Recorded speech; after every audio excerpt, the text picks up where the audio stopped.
Jesus is talking about economics. There's a false distinction between morality and economics. Because of the greed in their hearts, they wouldn't follow Torah and forgive the debts. And that had personal consequences, and it had macroeconomic consequences. Our world is lost in unnecessary fear and hurt. Our systems seem scientifically engineered to make you small, powerless, and always waiting for the next great leader who will fix the problems around us. Worse, we're witnessing neighbor versus neighbor while warfare breaks out around our family tables. But you have access to a spirit, a strength that enlarges and empowers you. Even better, you don't need to wait for the next big movement. You can heal the world. It's time for governance by grace. Welcome to Gracearchy with Jim Babka.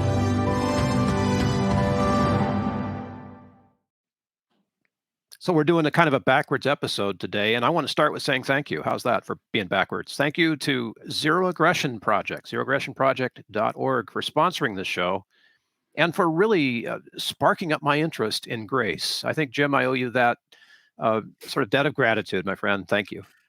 Okay. And we got a guest today, right? We got a guest today and an amazing book. We want to talk about the man behind the book. Okay. So his name is Jerry Bowyer, and the book is The Maker versus the Takers.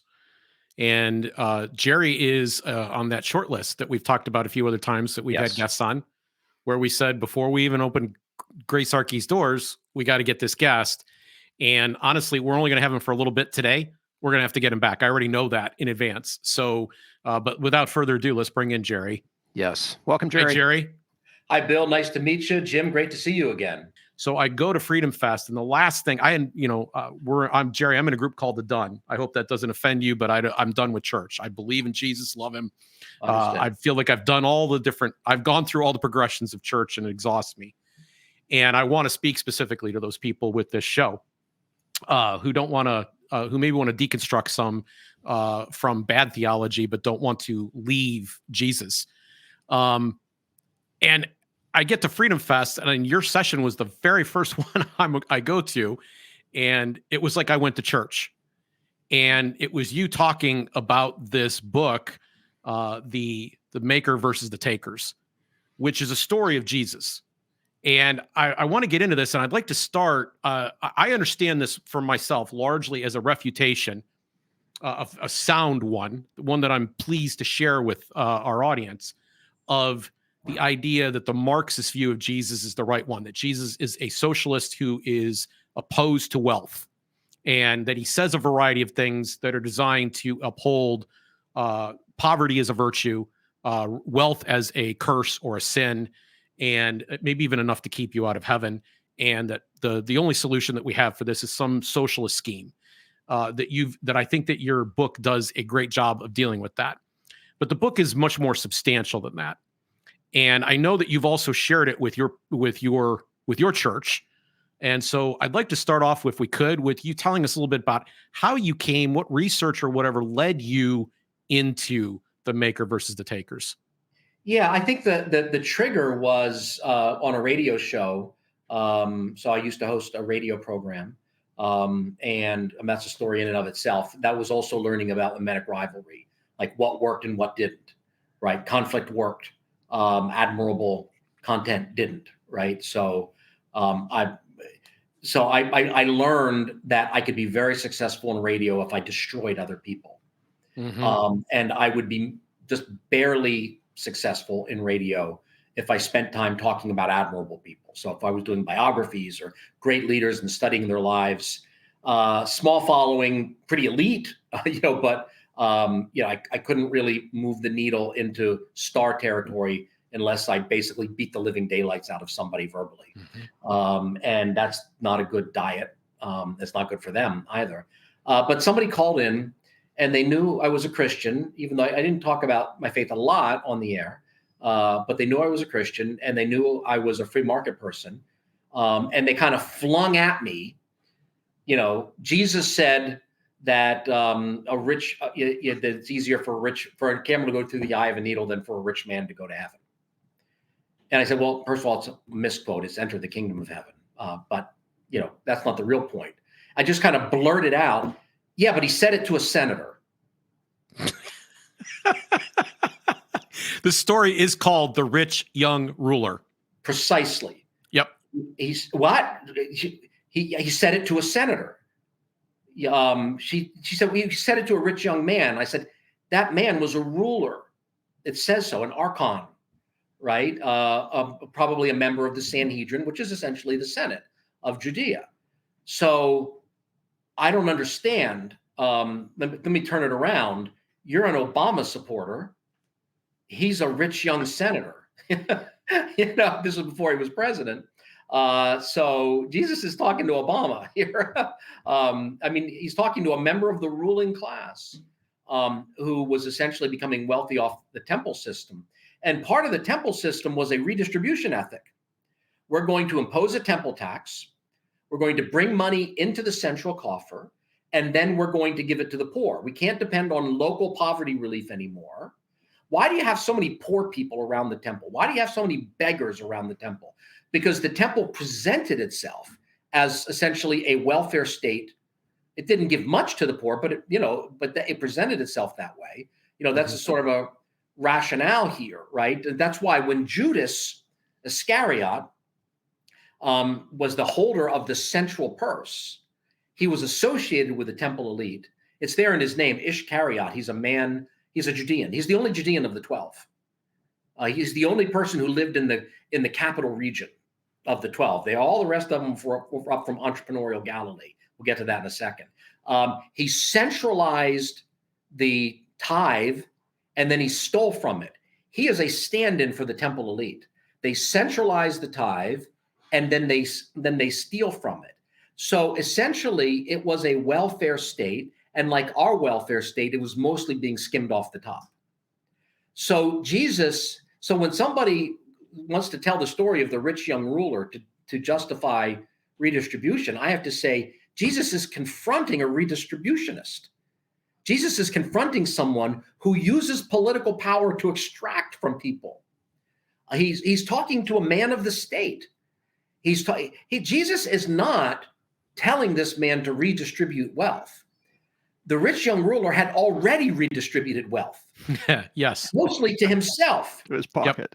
Yep. Exactly. Now, some of it goes into the temple and some of it makes its way to the poor. But what are the highest income zip codes in America? They're the ones just north and just south of DC, right? And a lot of those people are working in the welfare state. So they're redistributing upwards and a little bit. That's the real trickle down. A little bit actually trickles down to the poor. So He had redistributed, and Jesus is not saying redistribute. He's saying give restitution, give back what you took through coercive, violent taxing power. They reinterpreted the Torah so that the high priest could send out thugs with sticks to beat people who hadn't paid their tithe. The tithe was supposed to be voluntary. And they created a rationale. This is why Jesus goes after the lawyers as well, because they were creating this, these rationales from the Bible, which weren't really exegetically sound, where the high priest could say, just go out there and beat the living daylights out of people until they pay their tithe. And they centralize the tithe and they say it's for the poor, but the poor don't get it. That's what the story of Lazarus and the rich man is about. The rich man is we can get into all this. The rich man is the high priest. Lazarus is the poor of Bethany, which was poor town, which was just outside of the temple. And so anybody who's going to fling the rich young ruler at us in favor of increasing state power has to explain why Jesus only ever says that to one person ever, and that person is a man of the state. He never says it to anyone who made their money as an entrepreneur. And there were lots of successful entrepreneurs up and around Nazareth. Right. That segues perfectly into where I wanted to kind of begin analyzing the book and get people kind of, excited about sitting down and going through this. It doesn't take long to read. I read it in the airport I was there for 8.5 hours, and I had plenty of time besides to go to the bathroom and eat and wander the airport, and I still was able to digest most of your book in that time. And so, not that it was light, it's a very substantial, but it's also condensed and valuable enough. Yes. Yeah, it's a short book. So I want to get people into it. You do some exegesis, and you say, if you're going to interpret the Bible, you give a principle, you need to understand where things are happening. Like there's a tremendous attention to detail in the Gospels for locales of things happening, and even going from one locale to another, like directionally speaking, in these conversations. And you started to allude to it a little bit just a moment ago, but please expand on that. Why is that important? Why are those details there? Well, first of all, let's start with the fact they're there, right? So we shouldn't be skimming over them. So let's go back to that story of the rich young senator, the archon, the Sanhedrin member. In Mark's gospel, what's that thing that happens before that? It tells us that Jesus left Galilee and entered Judea, the capital region. So Jesus goes into the capital region and he meets a man of the state. Every confrontation that Jesus has about wealth, every single confrontation that he has with a wealthy person about wealth takes place in Judea. Most of them in Jerusalem, not just the province, the capital province, but the capital city. All of them, significant. It is. And all of them involve people who are men of the state, whether it's Zacchaeus, the tax collector, the rich young archon, the Sanhedrin, the senator, the congressman, however you want to put it, or whether it's the money changers who are on government property because the temple was Herod's temple. So it was under the control of the government official. Every confrontation is geographically near the center of power and also socially near the center of power. And that's very significant because Jesus spends most of his time not there. He spends most of his time in Galilee. Galilee was a lower tax jurisdiction. So when they confront Jesus about paying the tax to Caesar, one of the reasons they're doing that is Jesus is from a town that didn't have that tax. So Jesus is from a low tax area, right? Had a little bit of a reputation for tax rebellion even up there in Galilee. So they didn't have that tax. They were a lower tax region. Judea was a higher tax region. They had a more decentralized economy. You didn't have anything like the temple in Galilee. In Galilee, Jerusalem was a temple, was a company town, and the company was the temple. Washington, D.C. is a company town. Mm-hmm. What's the company? Government. Almost all the economy of Washington, even the dry cleaners, are dry cleaners to people who work for the government or people who lobby people who work for the government. The whole economy of Washington, D.C. is government-centered. The economy of Judea and Jerusalem was centered in Herod's temple. Up in Galilee, you don't have anything. You've got fisheries, you've got olive oil presses. That's what Nazareth was. Cabinet makers. Trading zone with Sepphoris. You've got a lot of international trade going on. Nazareth was very close to the Via Maris, which is essentially a superhighway for international trade. You've got finance going on. Sepphoris, which Jesus was quite close to, was a financial center of Galilee. You've got a largely entrepreneurial economy. You have wealthy people. They have uncovered a very wealthy building, a mansion in Sepphoris. Nazareth is basically an exurb. It's not a city of its own. It's an exurb of Sepphoris, which was the financial center, and it was a marketplace. And you've got wealthy people, and they even have luxury goods. They found luxury goods, mirrors, right, and expensive, combs, and what they call the Mona Lisa of Sepphoris, which was a very advanced mosaic. But Jesus doesn't have any confrontations. He's dealing with wealthy people a lot up in Galilee, international traders, financial people, but he doesn't confront them. They've made their living as makers, not as takers. When he goes into Judea, it's a whole bunch of confrontations with people who are making their living at the expense of other people as takers. And this division in the country is not necessarily new.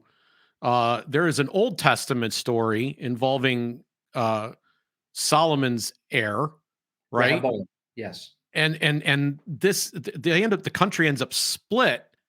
And it's funny because you were the second person that I had was aware of in my life who made this point. I became a libertarian in my 20s, my late 20s, and when I went back and read that passage after becoming a libertarian, I was already a free market guy, but it was that moment that like the light bulb went on, and I'm like, oh, this was a tax protest, and I'd never heard a sermon about that. Yeah. So can you unpack that story a little bit? What happened in that particular story? Because it sets the stage for even the way Israel exists at the time of Jesus. Obviously we're several hundred years earlier, but kind of set the stage if you could. Yeah, it was a tax protest that led to a secession. So the 10 tribes withdraw from Israel because of the burden of taxation, and they go to the government for a redress of grievances, like it talks about in the Declaration of Independence, and they ask for a reduction in taxes. So there was a temporary tax to build the temple. I'm reminded of the Johnstown flood.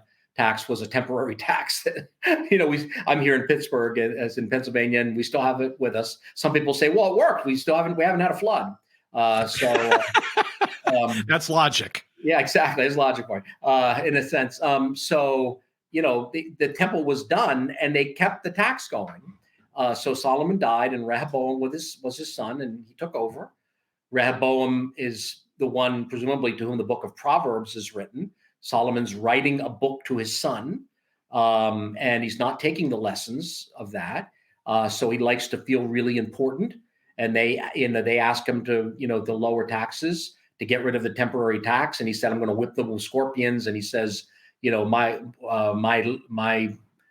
little it's finger. Very colorful. Yes. Eyes, he's making a little phallic reference here about. So they withdraw. So the North was tax revolt from 1,000 years before Jesus. The North was tax revolt territory, and even later you do have revolts in the North. And part of the nothing good comes out of Nazareth, and part of the negativity about Galilee is that they were a little bit don't tread on me. So it's a decentralized, lower tax jurisdiction, more entrepreneurial, growing more quickly, kind of industrial, multi-industrial. And that's 1,000-year history. That's a deep part of their culture. It's basically how they got. Imagine if the secession of the South was essentially entirely about taxes, and it succeeded, and it was still with us now. That's kind of the analogy, right? So a tax revolt that never really ended.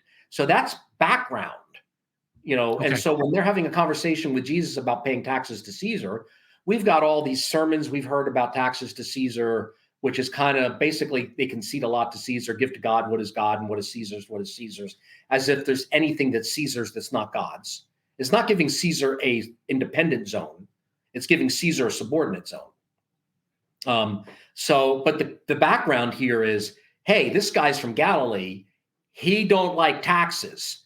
This is our chance to trap him.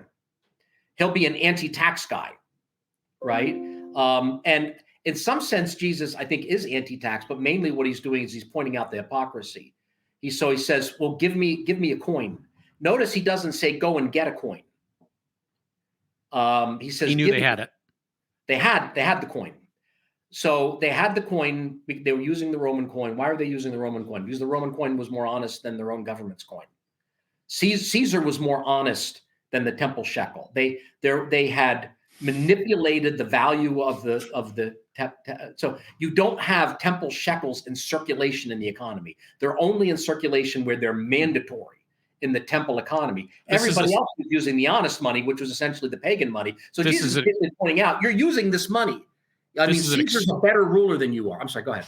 No, this is an extremely important story, and I want to stop on this because I know that there may be people listening to right now going, how the hell does Jerry know this? Like this, he's kind of doing what they call eisegesis, where he's bringing his free market thinking into the story and kind of imposing it on the text. But the story of Jesus turning the table over ties exactly into the point that you're making right now. So explain what Jesus was up to there and how this ties into this temple, the money system, the changers, what they were doing at the temple, please. Yeah, well, I mean, we have to interpret Jesus using his own words. Mm-hmm. What he called them a den of robbers. Does that not suggest that they were robbers? Because there's so much talk about this as if money in and around religion is unseemly, or finance. Jesus doesn't like finance. If Jesus wanted to turn over the tables of money people, he never had to leave his hometown.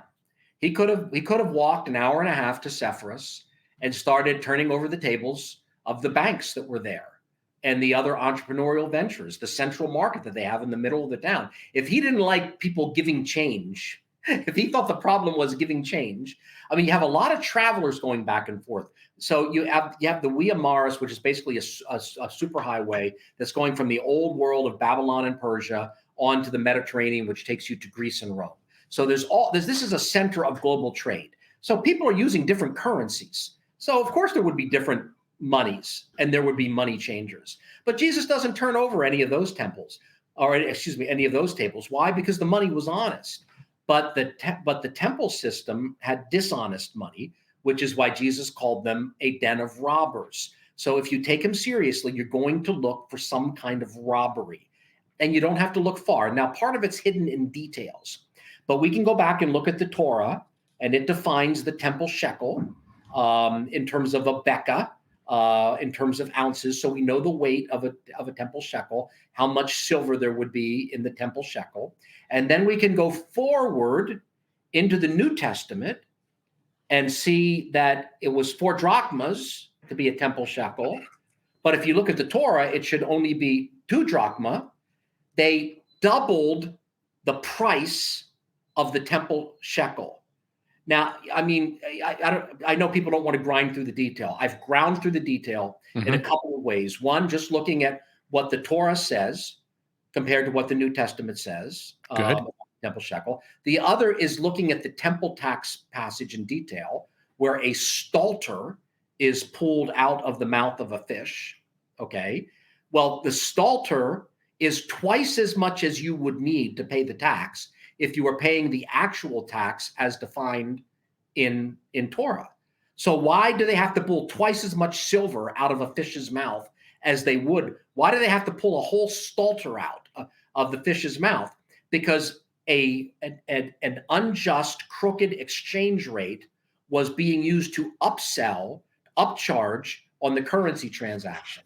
So you actually had to spend twice as much pagan money to get the temple money in order to pay your temple tax, pay your tithe, or buy sacrifices. So, and the other thing I looked at, so I looked at this 3 ways. One is Torah and the Greek translation of the Torah compared to the New Testament. The other is the story of the stalter, the coin being taken out of the fish's mouth. And the other is looking at what Josephus said about what the temple tax amount was. And finally, after I wrote the book, there was a new archaeological discovery, and they found a temple shekel, and they know how much silver was in a temple shekel. So the evidence is absolutely incontrovertible. They had redefined the value of the money, so people had to pay twice as much in order to. So when they go and pay their 10% tithe, they really have to pay 20% because of the currency upcharge. It's like having an ATM at church, and you have to take $200 out of your account to get $100 to give to the church. Or it's like a store where it's like they used to have like really expensive prices at airports. There's like an upcharge at the temple. It was dishonest. That's why they're robbers. And let me point out, that explains why in 3 of the 4 gospel accounts, Jesus singles out the dove merchants out of all the animal merchants. Why?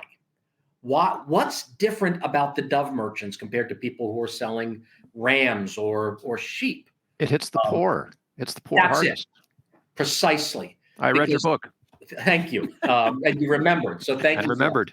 And his mother, paid that. So there was probably a little leftover anger from the family story of how the family was ripped off by this system. And people, when people hear that someone ripped off their mother, when they were a baby, they're still a little upset about it. And I think Jesus was a good son, not just to his father, but to his mother. So if explain to me why the focus on the dove merchants if there's not an economic element to this. It doesn't make sense otherwise. Why is he mad about the sheep? I mean, theologically, he's the Lamb of God, right? If you're just going to do theology, you'd be more mad about that. But he's upset about the most exploitative. And here's the exception that really proves the rule. The only gospel account that does not single out the dove merchants is Luke. Why? Because Luke is a Gentile writing for a Gentile audience. They would not have recognized the significance of, they wouldn't have known this obscure Jewish temple rule it would have fallen on deaf ears. It doesn't mean anything to Luke's readers. So that's why that's the one gospel that doesn't focus on it, because essentially a Jewish reader would be the one who would focus on this. So I think the evidence is overwhelming that Jesus is confronting them, not for the impiety of being in finance or for having money around church, but for the real impiety, which is stealing, especially stealing from the poor.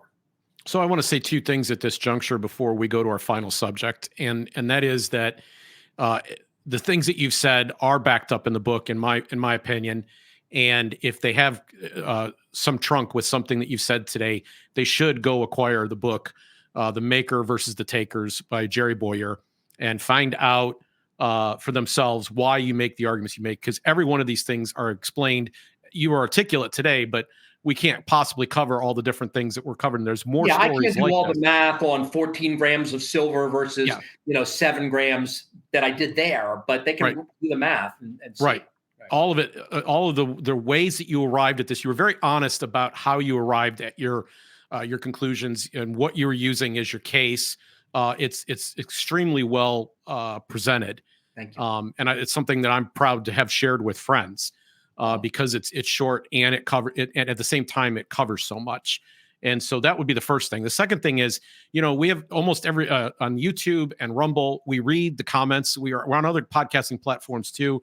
We also take email to the Zero Aggression Project because we send out a newsletter there. So I hope this is not the last time that Jerry's going to be on. If you have a question, send it, and then maybe we can use it in a future upcoming time that he would come back to visit. But where I want to close is I would like to bring this back to the United States for a moment, because there's a specific argument I want to get to in a second that you get into that has to do with debt and forgiveness. And there's a biblical concept of Jubilee and a 7-year forgiveness. And it's interesting. I raised part of the reason I raised the story about Solomon before is that there's a split, and they both the North and the South end up in captivity. Both end up being conquered by separate nations and end up in captivity. And this is a very, very important part of history that seems to be culminating at the very moment that a Messiah would step onto the scene. Right. And there was even an expectation at the time that a Messiah would come. And I found this rather compelling and moving. We did, Jerry, an episode of the show where we talked about the student loan crisis. Mm-hmm. And talked about, has anybody looked at the concept of Jubilee? Yep. And does that, could that apply here? And then there's just the question of debt overall. I've not mentioned this name on air, but over the last year, I discovered a guy by the name of Jeff Booth, who has basically made an argument that the entire structure of the United States economy is built on debt. Everything is about debt. And if we let go of debt, even just a tiny bit, there would be a political revolt. For example, people love the fact that once they own a home, it goes up in value, right? Right. And it's all part of it. The government's spending, everything's based on debt. So here's what I want to do. There's two things I'd like to ask you to do to close. You go whatever direction you want, or go both. I don't care. But you tell a story about the 70 times 7. And this is a forgiveness story. And it's usually told in a just so way in church. But it relates to this piece of history, and I'd love if you shared that. And then I'd like you, if you could, to sermonize a bit. I would like your take on debt and the situation that we're in as a country and our role in it. And I'm just going to let you go. Go with those things. Yeah, let's talk about the 70 times 7. I like the way you put that, a just so story at church, right? And how many times have we heard, what is 70 times 7? Well, that just means a lot. Jesus knows how to say a lot. Or what do they think? He's just kind of walking around saying things in flowery ways that Jesus likes to just like talk fancy or something? No, he's a rabbi. He's a teacher. 70 times 7 was an extremely important number. And it was kind of important at that moment in time. In other words, okay, so if I say to you 1776, 1776, you're not going to say, huh? What? That just means a lot. 1776 means a lot. No, we all know what that means, right? That's the Declaration of Independence. Okay. If I say 9/11, we don't say, what 9/11? That's kind of a big number, almost 1,000 must have something to do with 1,000. No, we know what 9/11 means, right? There's a meaning to that for us. It's a very powerful meaning. January 6th. If we're watching CNN and they're talking about January 6th, it's kind of like a new holy day for them. It's kind of like Guy Fawkes Day for the left. I mean, this is where everyone's going to try to, we have to keep them down because look what happens. So, I'm not justifying it, but just like the fixation with it, like we almost lost democracy that day. Right. So those numbers are significant to us, but the numbers that were circulating in Jesus's day are not significant to us unless we're doing a lot of Second Temple Judaism archaeology reading, or unless we're reading the Dead Sea, not the Dead Sea Scrolls, the Qumran text. So 70 times 7 was extremely important because it goes back to the prophecy of Daniel. So when Israel, you mentioned Israel going into captivity, right? The northern tribe first. And Jeremiah said they went into captivity because they didn't keep these Shemitah laws, like the land resting, which is also associated with debt remittance, right? They mentioned the land resting, but it's essentially one law. So they went into captivity for 70 years because they didn't follow that law. All right, that's what Jeremiah says. So then people are saying, okay, after that, after 70 years, are we done? And Daniel says, no, it's actually 7 70s, because you're still disobedient, right? It could have just been 70, but you're going to get 7 70s. And they never did keep that law. They never, as far as we know, they never kept the debt forgiveness law or the leaving the land fallow law. So they threw up their hands and said, 490 years is too much. We're not doing this. Yeah, exactly. So right. Maybe they thought, why bother? We're, we're at bottom already. Exactly. Might as well just keep exploiting the poor. And by the way, a lot of the debt is tax collector debt. So this isn't somebody who goes out. This isn't someone who goes out and buys the first century equivalent of a big screen TV. This is usually somebody who has to pay their taxes and they can't pay their taxes. So Zacchaeus starts running the VIG on it. And so they're essentially stuck in debt bondage. All right. So 490 years. And what would happen after 490 years? The Messiah would come, debts would be forgiven, and an end would be put to the sacrificial system. That was the promise. That's why in the Gospels, you have a lot of false messiahs, but you don't have any false messiahs in the Old Testament. Why? You have all these prophets after Daniel, but none of them are talking about false messiahs. Why? Because Messiah is not going to show up for 490 years. So no one's going to say, hey, I'm the Messiah, in 200 BC. They're going to say, sorry, come back in 250 years. That's Messiah time. There's no Messiah due yet. So 490 years was kind of Messiah season. So that's why you have all of these messiahs coming along in the first century, because that's around the 490 years. And it was widely expected that the Messiah would come and be the new high priest, and he would impose debt forgiveness among many other things that he would do. So 490 years, and the end of the captivity was very strongly associated with debt forgiveness. So forgiveness in the Gospels, we think of as just like personal forgiveness of our sins, and that's involved. But in first century culture and politics, forgiveness meant, when are our sins forgiven so we can get these Romans off our neck? It's not until our sins are forgiven, which won't happen until the debts are forgiven, until we have a righteous ruler who will forgive the debts, and therefore we won't be in sin anymore. Therefore, then the captivity can end. That was the messianic hope in the first century. So when Peter is saying, how many times do we forgive? It's a political question. And Jesus is giving a political answer, 70 times 7. He's reminding Peter of the 490 years. And then immediately, with a connecting phrase, it's not just, and Jesus changed the subject. For this reason, a language like that, the connecting phrase, Jesus tells a parable about debt forgiveness. He tells a parable about somebody who had their debt forgiven, 100 talents, and then they turned around and did not forgive the debt of somebody, of their poor neighbor. And so they were handed over to the torturers, to pay every last bit, and the debt is 10,000 talents. So that is extremely strongly suggestive that the 490 years is about debt forgiveness. It already had debt forgiveness associations because of what Jeremiah said. You're in captivity because you didn't follow this law. They continue to not follow it 490 years later. And then Jesus uses that as a taking off point to tell a parable about debt forgiveness. I'm going to suggest that it's a parable about debt forgiveness. And one of the mysteries of this parable is, what is he talking about with 10,000 talents?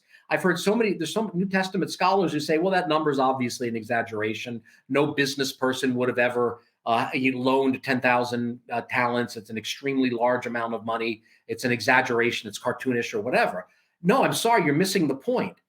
It is not it's an extremely large amount of money if you're talking about, the private sector. But if you think of it as a macroeconomic number, it's perfect. Because again, I did the math in the book. 10,000 talents is 6 years of GDP in Herod's territory. So if you calculate, I estimate the GDP in the territories controlled by Herod, almost to the penny, 6 years of that is 10,000 talents. Jesus is not giving an exaggerated story. Jesus is not economically illiterate, giving a story that this poor Galilean peasant doesn't know how much things cost. He's like Rain Man, just like $1 bazillion or something like that. No, Jesus is macroeconomically aware. He's giving a macroeconomic number because he's talking about a macroeconomic problem. The problem is that the whole nation was not practicing debt forgiveness. And he basically warns them that if they don't practice debt forgiveness, they're going to be handed over to the torturers. So what happens? A little less than 40 years after this, there was a debt revolt.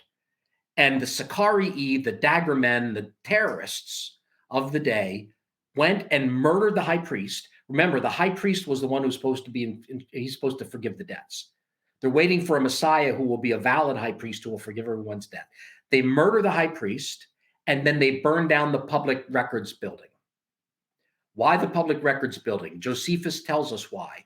Because that's where the debt records were kept, and that the assassins, the revolutionaries, were trying to curry favor because there were many debtors.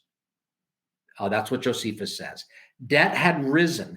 The great bubble of the temple, they did a great Keynesian works project, debt-fueled works project. They built the temple. The temple was done. 40,000 people, I think, that's my memory, I could be off, but tens of thousands of people get laid off. They're heavily indebted, and they have a debt revolt. That debt revolt accelerates the violence in Jerusalem, leading eventually to Rome's destruction of Jerusalem.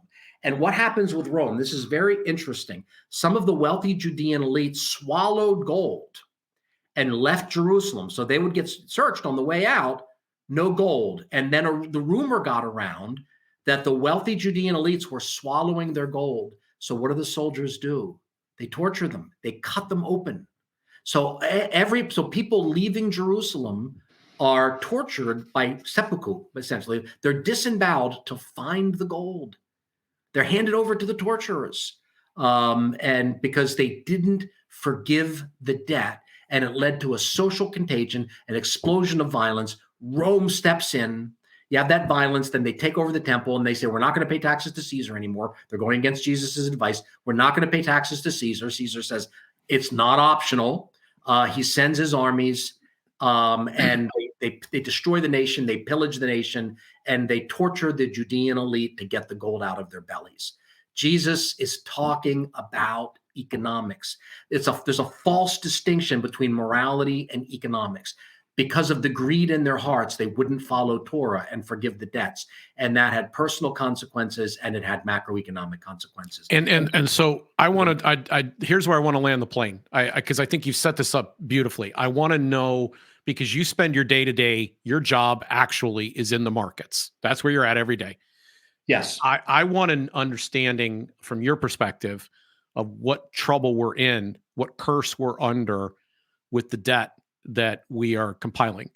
Just kind of turn this into if you can. I mean, maybe you think I'm doing the wrong thing here bringing up this question, but to me, this still does have lessons for us today here in the United States and what could come. So I'd even like your view of the future as we're closing. Well, for most of my life, I've been somebody who has not been worried about an impending debt crisis. And you and I sort of move in the same circles, Austrian economics and libertarian or classical liberal politics. And there have been a whole lot of dollar's going to collapse on Monday, right? Right. Hyperinflation is here any moment. And generally, although I've been concerned about government spending, obviously, and been concerned about debt, I have not been really, I've not thought that we had a hyperinflationary event on the near horizon or a debt crisis on the near horizon. I mean, going back, 25 years, if media wanted to go to someone who was saying, hey, is the debt going to explode now? Or we're going to have an economic collapse? I was the no collapse guy. But we've gotten to the point now where I think there's a non-trivial risk of a genuine debt crisis, really the first one since the founding era, a genuine debt crisis in the United States, because eventually you reach that point. So as bad as Jerusalem leading to the destruction of the nation, no, I don't think so. Maybe something a little bit more like the European debt crisis, now, next year, that's probably a little early, but eventually you get to the point where the debt becomes unsustainable and there are social forces where, when Jesus was being taken off to be crucified and the women were wailing, he said, don't cry for me. Don't weep for me, weep for yourselves and for your children, because if this is what they do when the wood is green, what will they do when the wood is dry? And I would say socially, the wood is dry when you reach the Keynesian endgame. Herod was a proto-Keynesian economist. He borrowed money, again, crooked fiat, money creation, did huge building projects to keep people kind of satisfied. And then that ran out, and then it led to the destruction of that regime. So the bubble burst. A year later, you have the tax revolt. A year later, you have that burning down of the public building. So I think that it's something I think genuine financial professionals, not just newsletter people or thought leaders or speakers at libertarian forums or something like that, but actually serious money managers, people I'm dealing with, institutional money managers, really need to be thinking about how we would prepare for an actual debt crisis, because the wood's pretty dry right now. And the danger is of sufficient plausibility that we should have it in our scenarios. Is debt a sin? No, but it's a vice. So vices are things which are not, that tend to pull you into bad behavior, but maybe are not necessarily bad behavior. So let's think about something like gambling. If somebody, plays some poker or something like that, and they're playing for money, am I going to say no, I don't think they're sinning, but there's something about it which is, it's not the same as playing chess. There's something about it that like entices and lies a little bit. So let's go back to the very beginning when the serpent lied to the woman, and God came into the garden. What did she say? The serpent beguiled me. Hishani in the Hebrew. Well, that's in the call form. In the Hiphil form, it means to indebt. The serpent indebted me. The serpent tricked me into debt. You see, in Hebrew, debt and deception are very intertwined meanings. It's the same root word when Jeremiah says, I'm not a debtor to anyone, nor is anyone a debtor to me. It's nasha. So something about debt, there's a strong tendency when people are in debt. Not everyone in debt is in sinning, not everyone in debt is unwise, but but debt is often unwise. Debt is it tricks you. It makes you bring the future forward. You get to live as though you were productive, having not been productive. And so it hishanis you, it beguiles you. It's tricky in a way that not all economic transactions are tricky. Okay, so, our government's favorite way of paying for debt is inflation. Is inflation a sin? Right, which is very beguiling. They're tricking us, right? So, I mean, this is what Satan does. He tricks. So debt is tricky. So is it always a sin? No. Is it a sin to, to smoke a cigar or, whatever? But, you can get addicted to tobacco. What about drinking? Well, no, I make wine right over in that closet. So I don't think that drinking is a sin, but it is beguiling. Drinking has a vice aspect to it. You can do it too much. It's easy to do it too much. So I think with certain kinds of activities, you have to realize that human frailty will make you want to do more of it than is wise. And I think debt is one of those things where the person the person who's lending to you is they might be tricking you, or you might be tricking yourself. So debt is dangerous. I would put it that way. Debt is dangerous in a way that that equity isn't, because debt is brittle. If the dividend goes down, then the dividend goes down. But if a company defaults, well, that's disastrous. Mm-hmm. Somebody goes bankrupt, that's a disastrous event for them. So I think you get that there's a zone. I think vice is different than sin, and it's different than wise behavior. It's tricky to manage. I think that's like that. Okay. So is there any kind of virtuous practice in economics? Sure, absolutely. And I think there can be virtuous use of debt. We've got a line of credit. We just, one of our businesses is such that, we pay for something up front and our clients pay us later. So we've got a line of credit for that. But we're nervous. Do not let sleep touch your eyes, the Bible says, until you've repaid it. So when we're in debt, it's like, that's debt. I don't like it. Or are we sinning? My wife and I don't. No, we're not sinning by being in debt, but let's watch it. Let's be careful. So I think that in the case of first century Israel, since debt was so tied to taxation, basically for me to come along and say, listen, give me money, I'm going to shake you down. That's what Zacchaeus did. He was a sycophante, literally a shake. It's shaking the tree.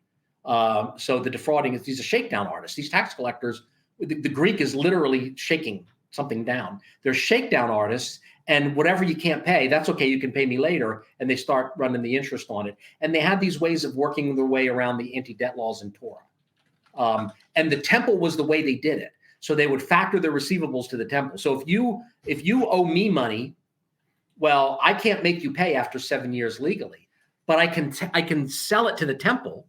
And the temple wasn't under the Shemitah law. So your future payments are discounted as value to me when I sell the paper to the temple. So the temple was, not only was the high priest not freeing people from debt, it was the accumulation of debt. It was the center of the ripoff. It was, Jesus says, devouring widows' houses. How are you devouring widows' houses? Well, they made a lot of, they had to pay taxes. They couldn't pay all the taxes. The debt is accumulating. The husband dies. The wife can't keep up. That's Hishani. That's bewilderment. And is God going to let that house stand? That's devouring widows' houses in his name? No, he doesn't. And he lets it be destroyed. So yeah, I think finance is very virtuous. I think we have to be careful about debt, especially government debt, especially coercive debt. Especially coercive debt.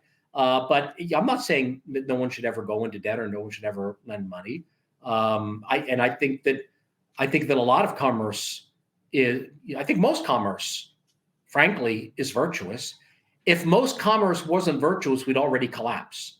If you get to the point where the tick is bigger than the host, then the host dies, right? So the tick is still smaller than the dog. Yes. Maybe he's grapefruit size, but he's still smaller than the dog. Otherwise, we're the dog, by the way. The dog would die. So I think most commerce and finance is virtuous, but it's increasingly non-virtuous because it's increasingly the biggest operator now, the biggest entity in financial markets now is our own central bank. At $9 trillion, nothing is close. People say, well, BlackRock's 10 trillion. BlackRock isn't 10 trillion. BlackRock has a bunch of ETFs. It's 300 ETFs and thousands. I mean, that's us. That's distributed. The biggest single actor in markets right now is our own central bank. That's not good. That's one big fat tick. that we need to be concerned about. And on that note, we're going to have to draw to a close. Jerry, I really appreciate you coming out and sharing with us today. Thank you. The book is The Maker versus the Takers. And I believe in this book so strongly that I gave copies of it to others, including a friend who was of the impression, after having read it from Ayn Rand, that Jesus was basically a socialist, and he was advocating kind of the weak should rule the strong. And what is interesting is that if you step back in the way that Jerry has in this book, and you take a complete picture where you're looking at all the little clues that are built into the passage, such as we discussed geography, but there are others. If you look at what we've learned from archaeology since, a different picture begins to emerge of these stories. And it turns out that Karl Marx didn't invent the Gospels. And so I would encourage people, because I think that we have to understand, if we want to have grace in our dealings, and if we want to remove the coercion and violence that's inherent to our system, the way that we do that, one of the tools is exchange. And there's virtue in that. And I think we have impaired a generation of people by over-spiritualizing and not realizing the anthropological importance of the text that people are holding in front of them. But I think creating just so stories that ignore real world realities we're dealing with now is a mistake of cataclysmic proportions, and prevents us from seeing how it is that we can go about healing our world.